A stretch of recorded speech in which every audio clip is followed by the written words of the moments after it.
الله من الشيطان الرجيم بسم الله الرحمن الرحيم إنا أرسلناك شاهدا ومبشرا ونذيرا صدق الله مولانا العظيم. قال الله تعالى في شان حبيبه إن الله وملائكته يصلون على النبي يا أيها الذين آمنوا صلوا عليه وسلموا تسليما.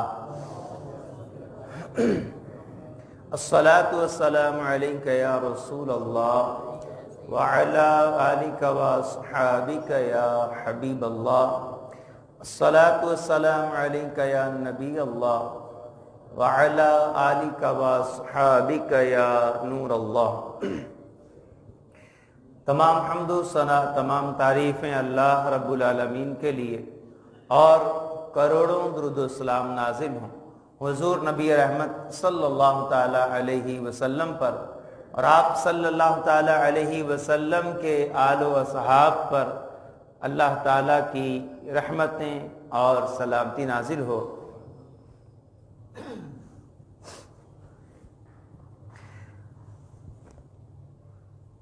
حمد و صلات کے بعد آج جس موضوع پر ہم بات کریں گے وہ ہے ثنا خوانی، نعت خوانی. نعت خوانی کی بڑی اہمیت ہے اسلام میں،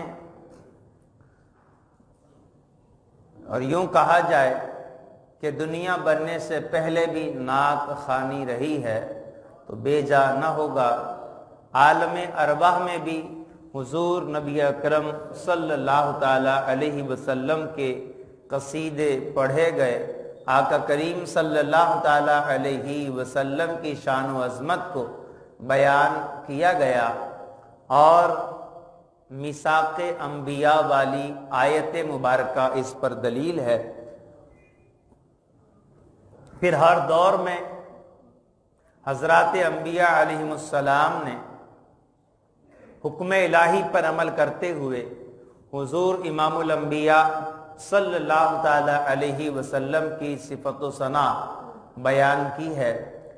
اور اس سے بڑھ کر اور کیا ہوگا کہ نعت خوانی یعنی نبی کریم علیہ السلام کی شان بیان کرنا یہ سنت الہیہ ہے. سنت الہیہ کا مطلب یہ اللہ کا طریقہ ہے. سنت کا مطلب ہوتا ہے طریقہ اور سنت الہیہ کا مطلب ہے اللہ کا طریقہ.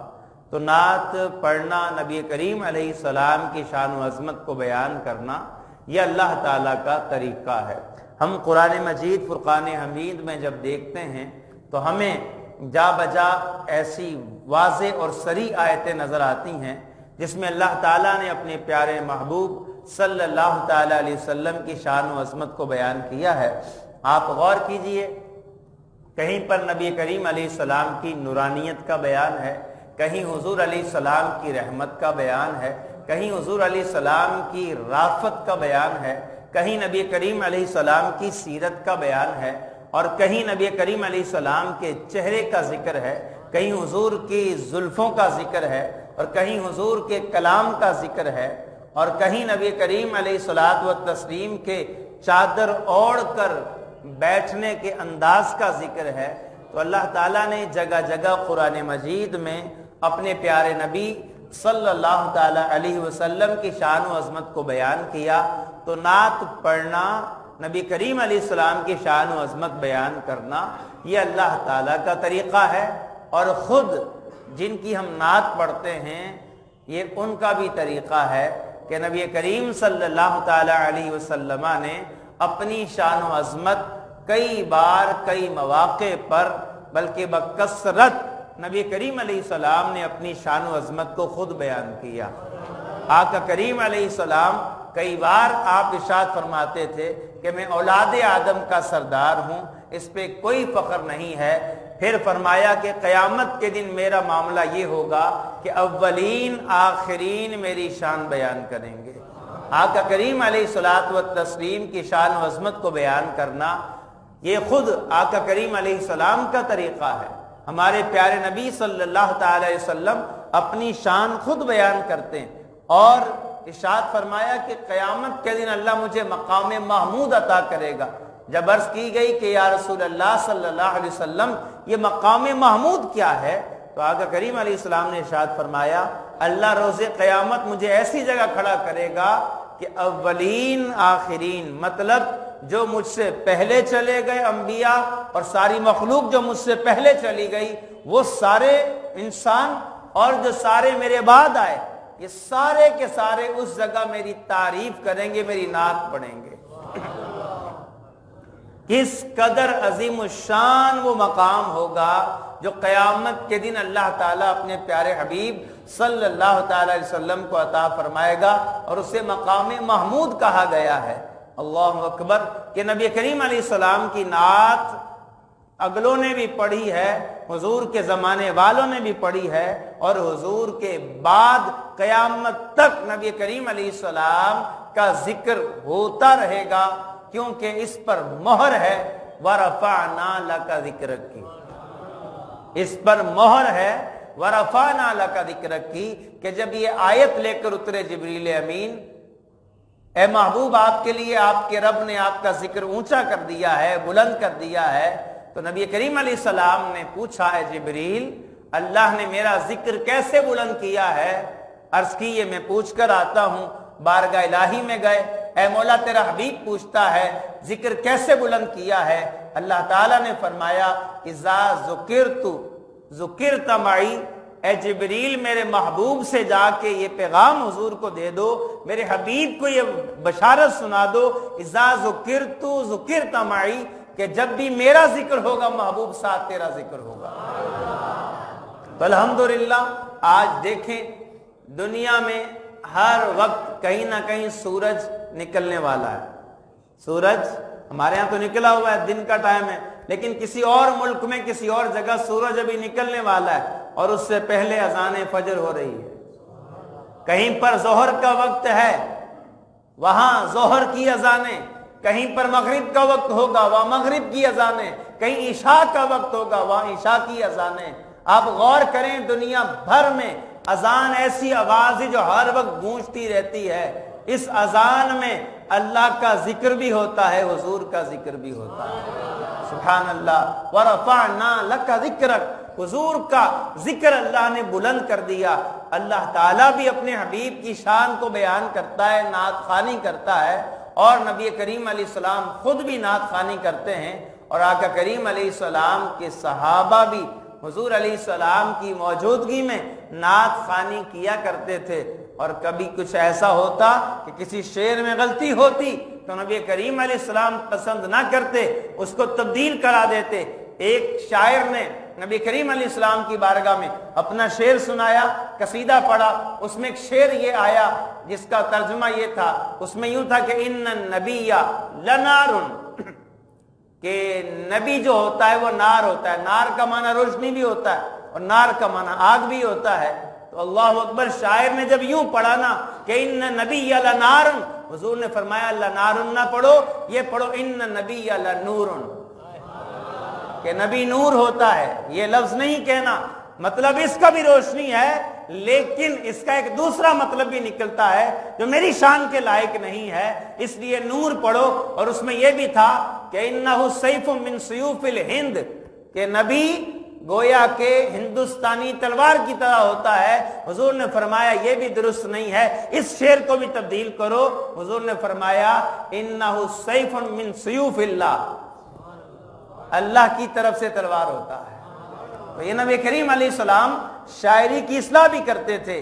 اللہ اکبر کبیرہ، اگر کوئی نعت خواں کوئی شعر غلط پڑھ دے، وہاں تو حضور تھے ظاہری جسم کے ساتھ، میرے آقا نے اصلاح کر دی، اور آج نائب رسول موجود ہوتا ہے، عالم دین موجود ہوتا ہے، وہ اصلاح کر دیتا کہ یہ شعر ایسے نہیں پڑھو، یا یہ شعر ہی نہ پڑھو، یا اس میں تبدیلی کر لو۔ گویا کہ دیکھو نعت خواں تو صحابی کی ادا کو ادا کر رہا ہے، لیکن عالم نبی کی ادا کو ادا کر رہا ہے۔ اس لیے نعت خواں کو چیں بجبی نہیں ہونا چاہیے، ٹھیک ہے نا؟ اگرچہ چونکہ چنانچہ ایسا ہے لیکن ہے، اگر ہے اس نے پڑھا اس نے پڑھا، نہیں بھائی عالم کہہ رہے ہیں، عالم کا مطلب دین کو جاننے والا کہہ رہا ہے تو تبدیل کر لو۔ بہرحال نبی کریم علیہ السلام کی بارگاہ میں صحابہ کرام نعتیں پڑھا کرتے تھے اور آقا کریم علیہ السلام خوش ہو کر انہیں دعائیں بھی دیتے تھے، خوش ہو کر انہیں دعائیں بھی دیتے تھے۔ حسان بن ثابت رضی اللہ تعالیٰ عنہ مشہور ثناءخواں ہیں، ان کو نبی کریم علیہ السلام نے کیا دعا کی؟ اللہم اید الحسان بروح القدس، یا اللہ حسان کی جبریل امین کے ذریعے مدد فرما۔ سبحان اللہ، کتنی بڑی دعا ہے، دعا دینے والے مصطفیٰ صلی اللہ علیہ وسلم، اور نبی کی ہر دعا قبول، نبی کی ہر دعا قبول۔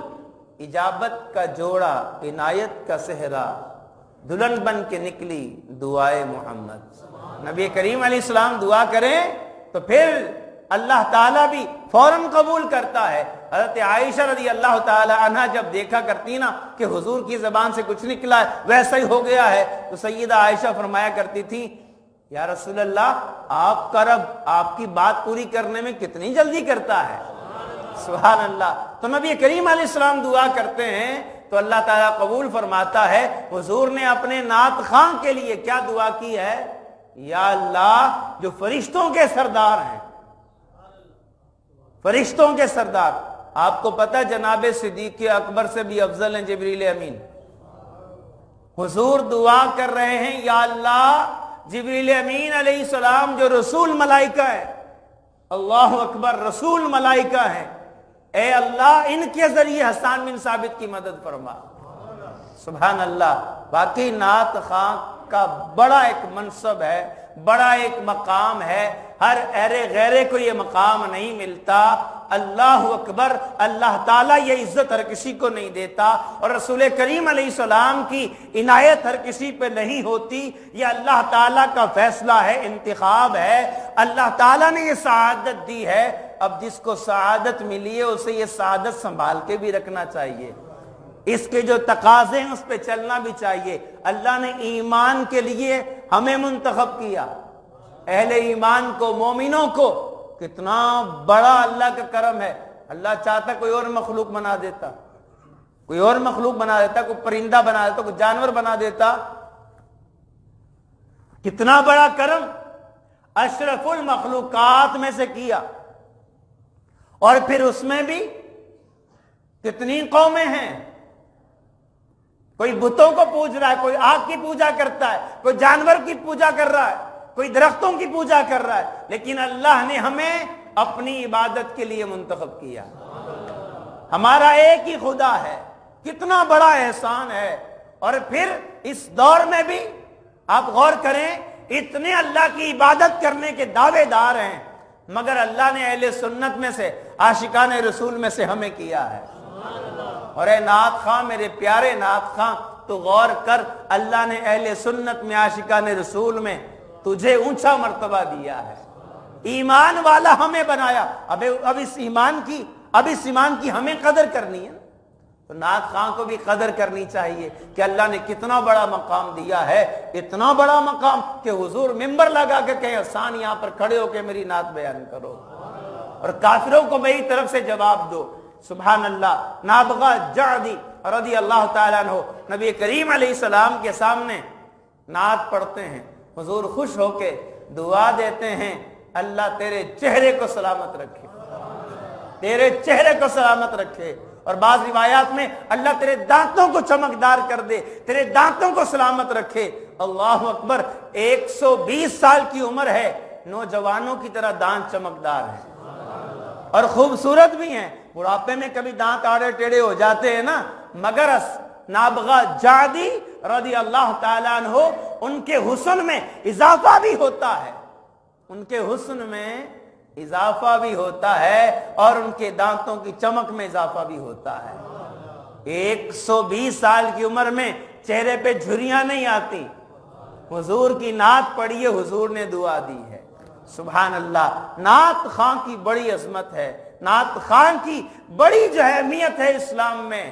اب نعت خواں کو اس منصب کو سنبھالنا چاہیے، اپنے اس منصب کی عزت خود کرنی چاہیے، ایسا نہ ہو کہ یہ نعمت چھن جائے، یا پھر قیامت کے دن اس نعمت کا حساب دینا مشکل ہو جائے، یا پھر جو اس کے تقاضے ہیں اس پہ نہیں چلے تو کہیں پکڑ نہ ہو جائے۔ نعت کا مقصد کیا ہے؟ اللہ تعالیٰ کی محبت بڑھے، رسول کریم علیہ السلام کی محبت بڑھے، نفس کی اصلاح ہو، اور سننے والے اللہ تعالیٰ اور اس کے رسول کریم علیہ السلام کے فرما بردار بن جائیں۔ نعت کا مقصد کیا ہے؟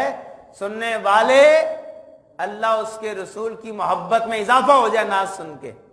اعلیٰ حضرت امام اہل سنت فرماتے ہیں خوش الحان، اچھی آواز کے ساتھ، اچھے انداز سے نعت پڑھنے سے، نعت سننے سے اعلیٰ حضرت فرماتے ہیں ایمان مضبوط ہوتا ہے۔ خوش الحان نعت خانوں سے نعت سنو کہ اس سے ایمان کو تقویت ملتی ہے، ایمان مضبوط ہوتا ہے۔ اب سننے والے کا ایمان نعت سن کے مضبوط نہ ہو، اس کا مطلب ہے نعت کا مقصد حاصل نہیں ہو رہا، سننے والے کی اصلاح نہ ہو، نعت خوانی ہو رہی ہے، رات پوری لمبی رات نعت خوانی، 2-3 بجے گھروں کو گئے لوگ اور فجر میں مسجد خالی، اور ناؤذ باللہ بسا کا تو ایسا ہوتا ہے جس رات کو مسجد میں نعت خوانی ہو اور اگر وہ طویل ہو جائے تو فجر میں وہ بھی نہیں آتے جو آیا کرتے۔ تو نعت خوانی کا مقصد، اس کا مطلب کہ غلط طریقہ ہو گیا، اتنا لمبا ہونا ہی نہیں چاہیے۔ نعت خوانوں کو بھی خیال کرنا چاہیے، بھائی آپ تھوڑا ٹائم دیں، جہاں دیکھیں نا آپ سے رات کو 12-1 بجے کے بعد ٹائم مانگ رہے ہو، نہیں حضرت آپ آ جانا، لمبی نعت خوانی ہے بس آپ آ جانا، وہاں ٹائم ہی نہ دے۔ میرا پیارا نعت خواں جو ہے وہاں وہ وقت نہ دے، ٹائم نہ دے وہاں، کہ اگر تم جاؤ گے لوگ انتظار کرتے رہیں گے اور بیٹھے رہیں گے، نہیں یار وہ اچھا وہ 2 بجے آئے گا، ہم بیٹھے ہیں 2 بجے تک، تو پھر کیا ہوگا؟ ان کی فجر جائے گی۔ اگر فجر چھوٹ گئی گناہ کبیرہ، اور اگر جماعت چھوٹ گئی تو پھر ناجائز اور گناہ تب بھی ہے، جماعت واجب ہے۔ نعت کا مقصد تھا سننے والوں کی اصلاح ہو، سننے والے ان کے دل میں نبی کریم علیہ السلام کی محبت بڑھے، اور محبت کا تقاضا ہے اطاعت کرے بندہ، نبی کریم علیہ السلام کی اطاعت کرے۔ بسا اوقات ایسے ایسے اشعار ہوتے ہیں، جی مجھے تو نعت نے کیا سے کیا بنا دیا، اچھا فجر میں تو آتا نہیں تو بھائی کیا سے کیا بنا دیا، غوث اعظم بن گئے ہو تم، کیا بن گئے، کیا نمازی بن نہیں سکے پورے، مجھے کیا۔ یہ بسا اوقات کیا ہوتا ہے جو نظر آتا ہے چمک دمک وہ ہوتی نہیں ہے، نظر کچھ آتا ہے ہوتا کچھ اور ہے۔ آئیے میں آپ کو نبی کریم علیہ السلام کی ایک حدیث سناتا ہوں۔ نبی کریم علیہ السلام نے ارشاد فرمایا کہ قرآن کو اہل عرب جس طرح پڑھتے ہیں ویسے پڑھو۔ پھر فرمایا اپنے دیسی طریقوں سے قرآن مت پڑھنا، اپنے علاقوں کے انداز میں نہیں، عرب کے انداز میں پڑھنا۔ اور پھر حدیث میں تو مشرق کے الفاظ بھی ہیں، جس طرح مشرق کے لوگ پڑھے ویسے نہیں پڑھنا۔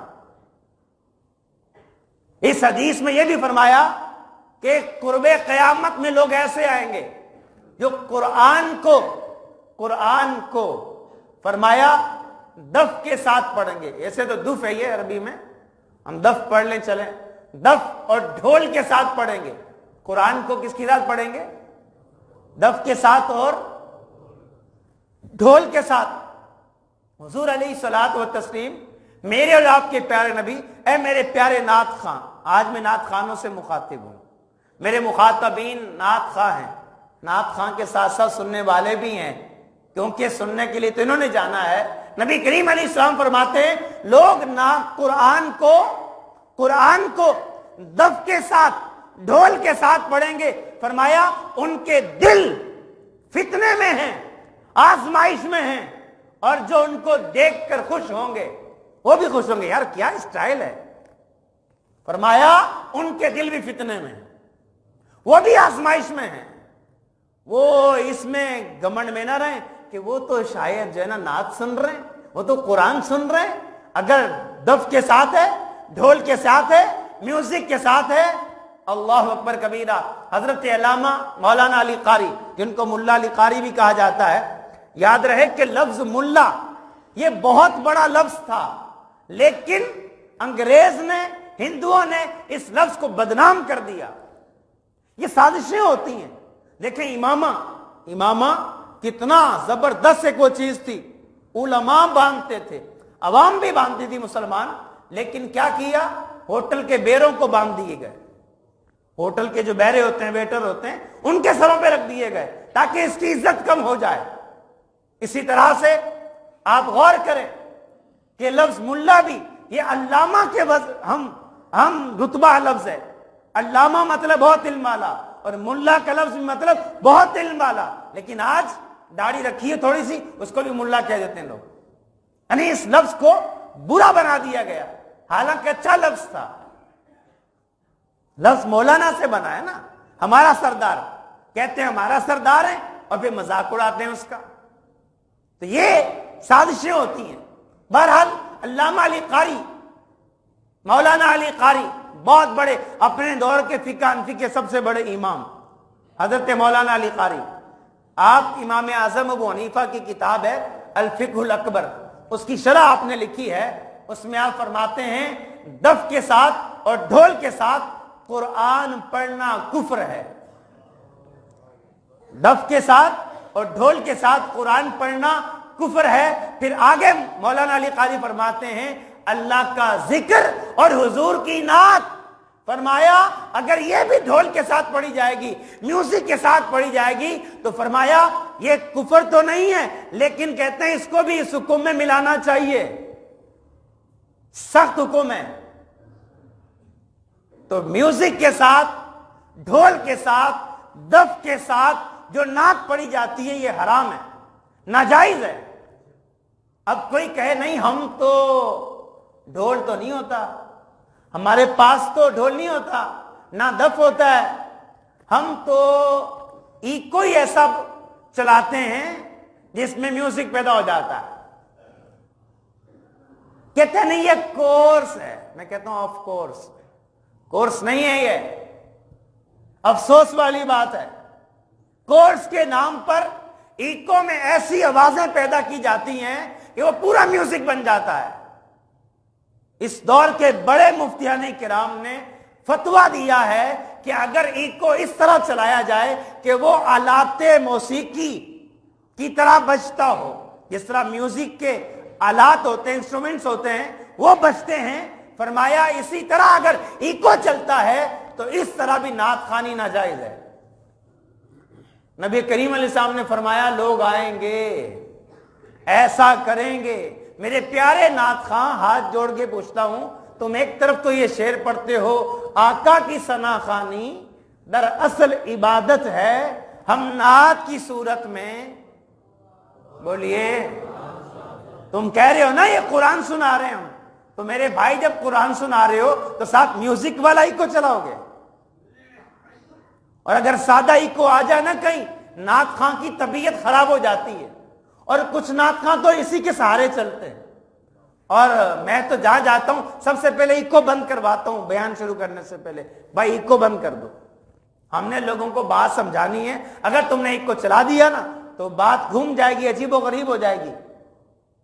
سادہ سمپل کر دو. کہ نعت خوانیوں کے اندر ہمارے ہاں بڑی خرافات ہیں، ان تمام کو دور کرنا ہوگا. ایک تو لمبی لمبی نعت خوانیاں، اس کو ختم ہونا چاہیے. یا تو پھر ایسی نعت خوانی کرے لمبی کہ آپ نے نماز کا اہتمام کیا ہوا ہو اور اعلان کیا جائے کہ نعت خوانی کے بعد فجر کی نماز پڑھا کے بھیجیں گے ہم. لنگر فجر کی نماز کے بعد کھلایا جائے گا، ناشتہ کروائیں گے. کیا خیال ہے؟ بولیے نا. ہونا چاہیے نا ایسا، تاکہ لوگوں کی فجر تو قضا نہ ہو. لیکن طویل نعت نہیں پڑھنی چاہیے. اب بڑی دیر ہو چکی ہوتی ہے، لوگ بیٹھے ہوئے ہیں 3 گھنٹے سے. اب نعت خوانوں کی لمبی فہرست ہے. کبھی کسی نعت خواں کو یہ توفیق نہیں ہوتی یار میں کہوں یار نہیں یار بہت دیر ہوگی، لوگ تکلیف میں ہیں، ایسا کرو کہ اب جو ہے نا وہ بس سلام پڑھ لو. اور نعت خواں کو اگر ٹائم نہیں ملتا سلام میں پہنچتا ہے، وہ کہتا ہے میں دیکھتا ہوں تم نے کیسے مجھے ٹائم نہیں دیا، سلام تو میں نے پڑھنا ہے. وہ کھڑا کرا دیتا آدھے گھنٹے تک. 2 شعر پڑھوں گا، سلام کے 2 شعر، ان 2 شعر کے اندر 16 شعر اور ملا دیتا کہیں اور سے. بعض ہوتے حضرت 2 شعر کی حاضری، آپ کا بیان تو لیٹ ہو رہا ہے لیکن 2 شعر پڑھ لوں. وہ 2 شعر ایسے پڑھتے ہیں کہ بس اب منہ دیکھتے رہ جائیں. بھائی 20 منٹ میں 2 شعر, یہ کیا ہو گیا؟ تو یہ نہیں کرنا چاہیے. اور آج کل نعت خوانیوں میں آپ دیکھیں گے بہت سارے اشتہارات, تصویریں بنی ہوئی ہیں. وہ جیسے پہلے, اب میں کیا کہوں, میں وہ لگتے تھے نا اشتہار, آج بھی لگتے ہیں. کس کے لگتے ہیں؟ فلموں کے. ٹھیک ہے. اور اگر کسی نعت خواں کی تصویر نیچے آ جائے نا, وہ لڑتا ہے میری نیچے اس کے اوپر, اس کو ٹائم زیادہ دیا مجھے کم. یاد رہے یہ جو پرنٹڈ تصویریں ہیں نا, یہ جو پرنٹڈ ہے یہ تو جائز ہی نہیں ہے. ہاں جو ڈیجیٹل ہیں, جو یہ سوشل میڈیا کے لیے بنائی جاتی ہیں, یہ لہریں ہوتی ہیں, عکس ہوتا ہے, یہ جائز ہے. لیکن یہ جو پرنٹ والی ہیں, جو جگہ جگہ لگائی ہوتی ہیں, یہ نہیں ہونی چاہیے. پرنٹڈ تصویروں کے بارے میں اعلیٰ حضرت نے 18 حدیثیں لکھی ہیں. قیامت کے دن پکڑ ہوگی. مسجدوں کے دروازوں کے باہر لگے ہوتے ہیں ایسے اشتہار, اور پھر وہاں جنازہ بھی پڑھا جاتا ہے. وہاں جو ہے وہ لوگ بسا اوقات, مسجد چھوٹی ہوتی ہے, صفیں بھی بچ جاتی ہیں بسا اوقات, اور تصویریں لگی ہوئی ہیں. کتنی خرابات ہیں. ہم نے تو یہ بھی دیکھا, ایک جگہ اجلاس ہو رہا تھا, تصویریں مسجد کے اندر لگی ہوئی تھی, وہ گیٹ سے ممبر تک پہنچ گئی. تو اس لیے ان کو ختم ہونا چاہیے. ایسے فلیکس اشتہارات نہیں بننے چاہیے. نعت خوانی کا جو ڈیوریشن ہے, ٹائم بھی کم ہونا چاہیے. محدود وقت میں نعت خوانی ہو جائے, لوگ اپنے گھروں کو جائیں. ارے میرے پیارے نعت خواں, کیا تو سوچتا نہیں ہے نبی کریم علیہ السلام نے نہیں فرمایا میرا دل کرتا ہے تلاوت کو لمبا کروں. کیا دل کرتا ہے؟ لمبی تلاوت کروں. پھر فرماتے ہیں مجھے کسی بچے کے رونے کی آواز آ جاتی. نبی کریم علیہ السلام کے دور میں خواتین بھی مسجد میں آتی تھی. بعد میں حضرت عمر کے دور میں صحابہ کے اتفاق سے عورتوں کو منع کر دیا گیا, اور عورتوں نے شکایت کی حضرت عائشہ سے کہ ہمیں حضرت عمر نے مساجد سے نکال دیا ہے, روک دیا ہے. تو حضرت عائشہ نے فرمایا حضور ہوتے نا, تمہارے معاملات دیکھتے نا, یہ زمانہ ہوتا نبی کریم علیہ السلام ظاہری حیات میں ہوتے, حضور بھی وہی کرتے جو عمر نے کیا ہے. تو پہلے آتی تھی خواتین, بخاری شریف کی حدیث ہے, آتی تھی. نبی کریم علیہ السلام نے فرمایا, ان کے بچے بھی آتے تھے نا, حضور نے فرمایا میرا دل کرتا ہے میں تلاوت لمبی کروں, لیکن کوئی بچہ روتا ہے, مجھے یہ خیال آتا ہے کہ نہیں اس کی ماں کو تکلیف ہوگی, اس کی ماں کو تکلیف ہوگی, اس لیے میں مختصر کر دیتا ہوں. تو اس لیے یہ بھی معاملہ کنٹرول میں ہونا چاہیے. نعت خوانوں کو چاہیے کہ جائز طریقے پہ نعت پڑھیں, اور پھر ناجائز طریقے پہ نعت خوانوں کو بلایا جاتا ہے. ایک نعت خواں کو کیسا ہونا چاہیے, کبھی خود سے یہ سوال بھی تو کر لو, کیسا ہونا چاہیے؟ وہ متقی ہو, پرہیزگار ہو, تقوی شعار ہو. نعت خواں ایسا ہو اسے لوگ دیکھیں تو اسے اللہ یاد آ جائے. نعت خواں ایسا ہو اسے نبی کریم علیہ السلام یاد آئے. نعت خوانی پہلے ہوتی تھی, لوگ رو رہے ہوتے تھے, لیکن جب سے نوٹ چلنا شروع ہوئے وہ رونا ختم ہو گیا ہے. وہ شاعر نعت خواں کا زیادہ زور اس شعر پہ ہوتا ہے جس میں زیادہ نوٹ آتے ہیں, اور عجیب و غریب حرکتیں کرتے ہیں. اب بعض کسی نعت کے شعر میں لفظ رم جھم ایک دفعہ آیا ہے, اور یہ اس کی ایسی تکرار کرتے ہیں, رم جھم رم جھم رم جھم, وہ پتہ نہیں وہ میوزک بنا دیتے ہیں اس کو. یہ کوئی طریقہ ہے؟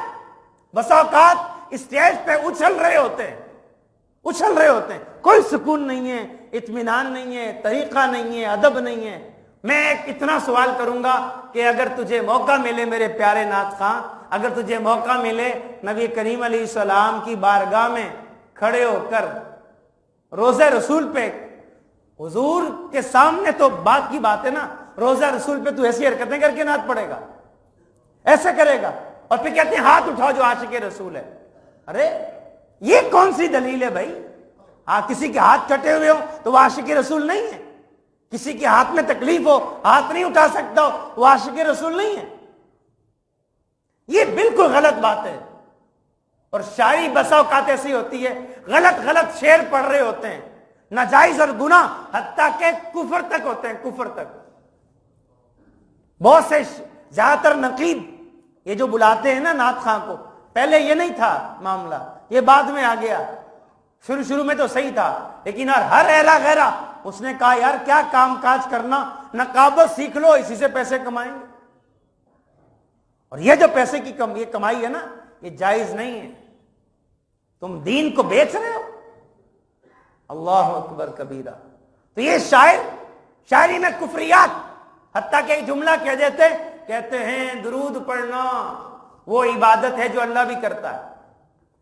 یہ سن کے تو بڑا مزہ آتا ہے، یار کیا جملہ بولا ہے، او خدا کے بندے یہ کفریہ جملہ ہے۔ اللہ کس کی عبادت کرتا ہے؟ اللہ تو اپنے محبوب پر رحمت نازل کرتا ہے، عبادت نہیں کہہ سکتے اس کو۔ عجیب و غریب شاعری ہے، عجیب و غریب۔ کہتے ہیں نبی وہی تو لیں گے حساب تیرا، حضور حساب لیں گے؟ نہیں، اللہ تعالیٰ فرماتا ہے انا علینا، کیا ہے وہ؟ حساب ہم نے کرنا ہے۔ اللہ تعالیٰ فرما رہا ہے حساب میں نے لینا ہے، یہ کہہ رہے نہیں نبی حساب لیں گے۔ اور ناؤز باللہ، ایک مجھے مفتی صاحب نے بتایا کہ ہمارے علاقے کے، اپنے پنجاب کے اپنے علاقے کا بتا رہے تھے، ایک نعتیں لکھنے والا نعت خواں، وہ لوگوں کو بیان کر رہا تھا، کہتے ہیں پریشان نہ ہو۔ دیکھیں کتنا بڑا کفر بک دیا کہ ہمارے نبی جو ہیں وہ اللہ کو باتوں میں لگا لیں گے، ہم پیچھے سے جنت میں نکل جائیں گے۔ نعوذ باللہ، توبہ استغفار، کتنا بڑا کفر ہے یہ۔ اللہ تعالیٰ کو نعوذ باللہ یہ ثابت کر دیا کہ اللہ تعالیٰ کو خبر نہیں ہوگی، نعوذ باللہ، بے علم کر دیا، اللہ تعالیٰ کو بیان کر دیا بے علم ہوگا اللہ تعالیٰ۔ کفر ہے یہ۔ اس لیے نعت خواں ہو، نقیب ہو، ان سب کو علم دین حاصل کرنا چاہیے، لیکن ان کی حالت تو یہ ہے اگر بیان شروع ہو جائے تو یہ آتے ہی نہیں ہے محفل میں، باہر سے چلے جاتے ہیں، وہ دوسری جگہ حاضری لگا لوں، بیان سننا پڑ جائے گا۔ بیان اگر شروع ہو گیا اور اگر یہ اسٹیج پہ بیٹھے ہوں، نعت پڑھ چکے ہیں تب بھی اور نعت نہیں پڑھ چکے تب بھی، اگر بیان شروع ہو گیا یہ چپل اٹھائیں گے نکل جائیں گے، بیان نہیں سنتے۔ اکثریت کا یہ عالم ہے۔ ہاں بعض نعت خواں ایسے بھی ہیں ماشاءاللہ، میں نے میرے بیانات میں بیٹھتے ہیں اور بھی علماء کے بیانات میں بیٹھتے ہیں، نعت خواں کو دیکھتا ہوں پورا بیان سن رہے ہوتے ہیں، ان کو موقع نہیں بھی ملتا۔ اب میں یہ نام نہیں لے سکتا، میں ان کو ذاتی طور پہ جانتا ہوں، نعت خوانوں کو، بیٹھے ہوتے ہیں پورا بیان سن کے جاتے ہیں، آخر میں 2 شعر سلام کے بعد کئی 2 پڑھ کے محفل، اتنی حاضری کہتے ہیں کافی ہے۔ حاضری کیا پڑھ کے ہی ہوگی؟ سن کر نہیں ہوگی، سن کے بھی تو ہوتی ہے۔ جتنے بھی لوگ آئے ہوئے ہیں، اور ایک آخری بات، نعت خوانی میں خوبصورت حاضری پیش کرنے والوں، نعت خوانوں اور نعت سننے والوں، سماعت خوانوں، نعت خوانی میں خوبصورت حاضری پیش کرنے والوں، فجر میں بھی خوبصورت حاضری پیش کیا کرو۔ وآخر دعوانا ان الحمدللہ رب العالمین۔